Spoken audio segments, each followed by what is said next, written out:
안녕하세요, 조선생입니다. 오늘은 일본 영화가 한국 관객들에게 재미없게 느껴지는 3가지 이유입니다. 사실 이게 일본 네티즌 사이에서도 자주 이슈가 되는 테마인데요.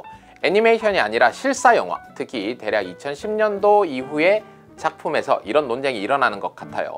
원래부터 애니메이션은 일본이 잘 만들었고, 그렇기 때문에 우리나라도 2000년대 초반 일본 문화를 개방할 때에도 우려가 있어서요, 수입 자유화를 2년간 유예했었던 적도 있어요. 그런데 실사 영화는 다르죠. 대중들에게 인식되는 일본 영화의 흥행은 어쩌면 러브레터에서 멈춰 있는지도 모르겠네요. 지금까지 한국에서 인기 있었던 일본의 실사 영화를 보면 일본 영화라기보다는 특정 장르, 예를 들어 공포 영화, 멜로 영화를 좋아해서 보는 경우, 그리고 특정 팬덤에 의해 인기를 얻는 경우가 많았어요. 결국 매니아층과 팬덤에 의해 소비가 되는 것인데, 반대로 이야기하면 대중적이지 않다는 거죠. 일본 영화를 즐겨보는 사람으로서 영화의 기술적인 부분은 모르겠지만 관객으로서 느끼는 일본 영화가 한국 대중들이 재미없어하는 3가지 이유를 문화 정서적인 부분을 중심으로 이야기를 해볼까 합니다. 먼저 첫 번째로요, 시네 21이라는 잡지가 있었잖아요. 거기에서도 일본 영화는 드라마 굴곡이 심하지 않고 카메라 움직임이 적어 지루하다라는 문구가 있었어요. 지금까지 이 말에 매우 공감하는데요, 일본의 영화는 잔잔하게 흘러가는 작품이 많습니다. 다시 말해 감정적인 큰 변화가 없다는 거죠. 한국 사람들은 희노애락의 버라이어티한 흐름을 좋아하잖아요. 극적인 감정의 변화와 반전의 반전이 이어지는 내용들, 즉 파동이 큰 스토리를 좋아하죠. 반면 일본은 잔잔한 파동이 이어지다가 마지막에 극적인 파동이 나오는 경우가 많습니다. 그러니 사실 그 잔잔한 파동을 지나갈 때까지 꽤 지루하게 느껴진다는 것이죠. 우리가 좋아하는 러브레터라는 작품도 상당히 잔잔하게 흘러가잖아요. 반면 그 흐름 속에서 감정의 섬세함을 표현하는 것이 일본 영화의 특징이고, 마지막에 그 감정을 폭발시키기 때문에 엔딩에서의 장면이 기억에 남는 경우가 많죠. 일본 영화를 좋아하는 사람들은 이런 흐름을 좋아하더라고요. 섬세한 감정 묘사, 일본 영화의 가장 큰 장점인 건데, 여담으로 이야기하자면 꽤 많은 작품들이 처음부터 감정적으로 꽤 촉촉하게 만들어 놓고 시작하는 경우가 많아요. 일본의 멜로 영화들을 생각해보면 처음부터 이별의 복선을 깔아두고 시작하죠. 관객들은 쟤들 웃고 있어도 나중에 헤어지는 거잖아 라는 슬픈 마음을 가지고 영화를 쭉 보게 되는 거예요.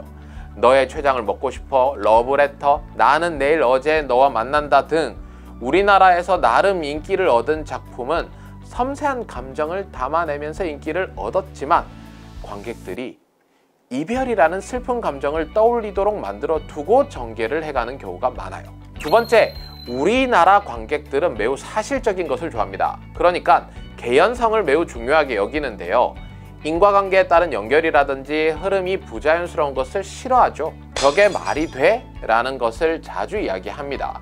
그래서 일본 영화나 혹은 드라마, 심지어 애니메이션에서도 이런 부분에서 지적을 받는 경우가 많죠. 예를 들어 어떤 사람이 길을 가다가 괜찮은 이성을 발견했는데 그 사람과 갑자기 사건에 휘말리며 그 사람 대신에 목숨을 건다?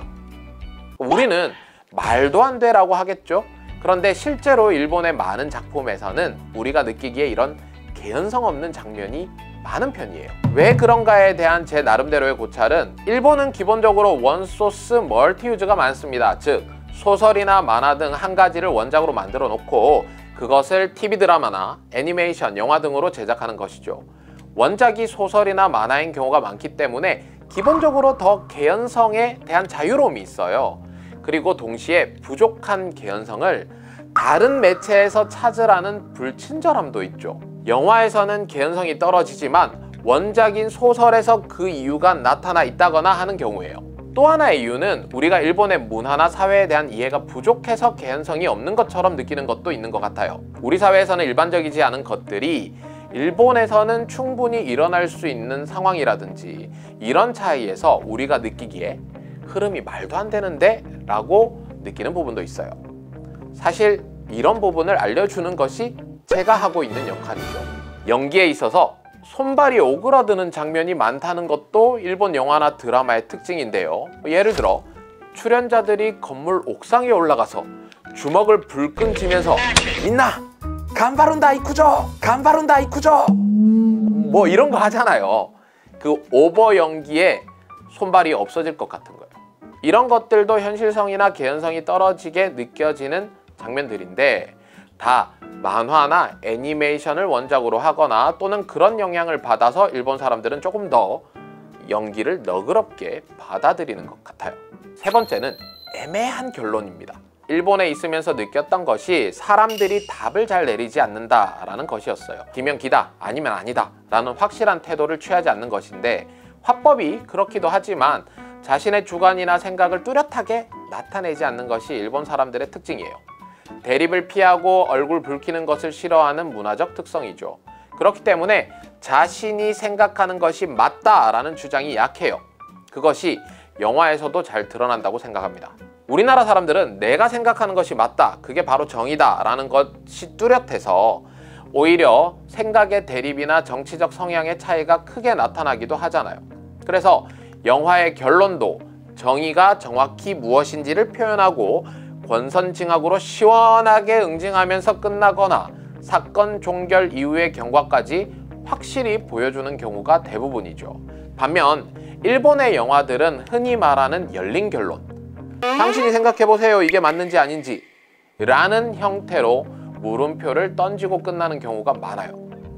이런 결론이 여운을 남길 때도 있지만 끝맺음이 확실하지 않아서 찝찝하게 느껴지기도 하죠. 신문기자라는 정치 비판의 영화가 나왔을 때도 그 마지막이 모호하게 끝나서 상당히 답답했던 기억이 있습니다. 오늘은 일본 영화에 대해 나름대로 제 생각을 이야기했는데요. 어때요? 공감하시나요? 저는 그래서 일본 영화를 볼 때 중간까지는 덜 자극적이기 때문에 아침에 보고 뒷부분은 밤늦게 많이 본답니다.